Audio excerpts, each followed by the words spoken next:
दोस्तों, इस्लाम धर्म में जानवरों के प्रति सम्मान व दया का महत्वपूर्ण स्थान दिया गया है। किंतु इस्लाम धर्म में किसी भी जानवर के प्रति पवित्र और पूजा के लिए उपयुक्त नहीं माना गया है। अर्थात किसी भी जानवर को पवित्र इस्लाम धर्म में नहीं माना गया, जैसा कि अन्य धर्मों में माना गया है। किंतु दोस्तों, इस्लाम धर्म में कुछ जानवर ऐसे हैं जिन्हें पवित्र स्थान दिया गया है। तो दोस्तों, सबसे पहले हम उनका नाम आप लोगों को बताते हैं। दोस्तों, इसमें सबसे पहले नाम आता है ऊँट का, जो कि आप अरब कंट्रियों में देखते ही हैं ऊँट की क्या उपयोगिता है। दूसरा नंबर पर आता है घोड़ा। तीसरे नंबर पर आते हैं दोस्तों भेड़, बकरी। चौथे नंबर पर कुत्ता। पांचवें नंबर पर बिल्ली। छठवें नंबर पर आता है दोस्तों हुदहुद नाम की एक पक्षी है। इसे भी मोहम्मद पैगंबर साहब ने महत्वपूर्ण माना है। सातवें नंबर पर दोस्तों मधुमक्खी आती है। और आठवें में सबसे अहम बात यह है कि हिंदू धर्म में सबसे पवित्र मानी जाने वाली पशु को भी मुस्लिम धर्म में महत्वपूर्ण स्थान दिया गया है, जिसका नाम है दोस्तों गाय, जिसे हिंदू धर्म में गौ माता भी कहा जाता है। तो दोस्तों, अब हम आप लोगों को मुस्लिम धर्म के महत्वपूर्ण जानवरों के बारे में बताते हैं और उनका महत्व क्यों है इसके बारे में जिक्र करते हैं। दोस्तों, सबसे पहले हम आपको ऊँट के बारे में बताते हैं। ऊँट इस्लाम का इतिहास में गहरा संबंध है। यह रेगिस्तानी इलाकों में परिवहन और भोजन का मुख्य साधन था। पैगंबर मोहम्मद सल्लल्लाहु अलैहि वसल्लम ने ऊँटों के साथ दयालुता से व्यवहार करने की शिक्षा दी है। कुरान में भी ऊँट का जिक्र किया गया है, खासकर सूरह अल गसिया में, जहां इसे अल्लाह की सृष्टि की एक अद्भुत निशानी के रूप में प्रस्तुत किया गया है। दूसरे नंबर पर आता है दोस्तों घोड़ा। इस्लामिक इतिहास में घोड़े को बहादुरी और युद्ध के प्रतीक के रूप में देखा जाता है।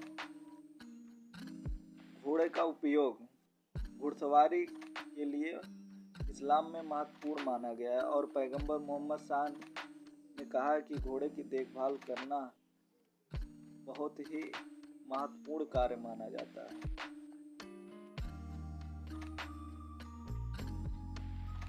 तीसरे नंबर पर दोस्तों आता है भेड़ और बकरियां। ये जानवर बलिदान और कुर्बानी के लिए प्रयुक्त किए जाते हैं, खासकर ईद अल अधा के अवसर पर। पैगंबर मोहम्मद ने बकरियों और भेड़ों को पालने की सलाह दी है और खुद भी उनकी देखभाल किया करते थे। चौथे नंबर पर दोस्तों आता है कुत्ता।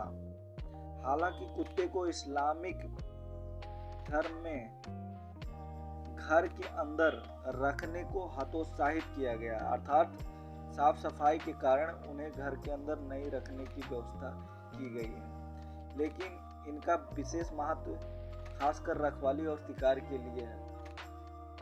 कुरान में अल कहफ में गुफा के साथियों के कुत्ते का उल्लेख है, जो उनके प्रति वफादार था। दोस्तों, अब हम आपको पांचवें का जिक्र करते हैं, जिसमें दोस्तों बताया गया है कि हुदहुद नाम की पक्षी। दोस्तों, हुदहुद नाम की पक्षी सूरह अन नमन में उल्लिखित है। हुदहुद ने पैगंबर सुलेमान अलैहि वसल्लम को रानी किल्विस के बारे में जानकारी दी थी। अर्थात यह पक्षी ने रानी किल्विस के बारे में जानकारी दी थी। अब दोस्तों, छठवें नंबर पर आता है बिल्ली। बिल्ली को इस्लाम में अत्यधिक सम्मानित किया गया है। पैगंबर मोहम्मद के समय में उनकी एक पालतू बिल्ली जिसका नाम था मुज्जा का उल्लेख मिलता है। बिल्ली को घर में रखने और उनकी देखभाल करने को पुण्य का काम माना गया है। दोस्तों 7वें नंबर पर आता है मधुमक्खी। यह दोस्तों सूरह अनहल में मधुमक्खी का उल्लेख किया गया है और इसे अल्लाह की अद्भुत रचना के रूप में सम्मानित किया गया है। इसका शहद को उपचार और औषधि के रूप में माना गया है।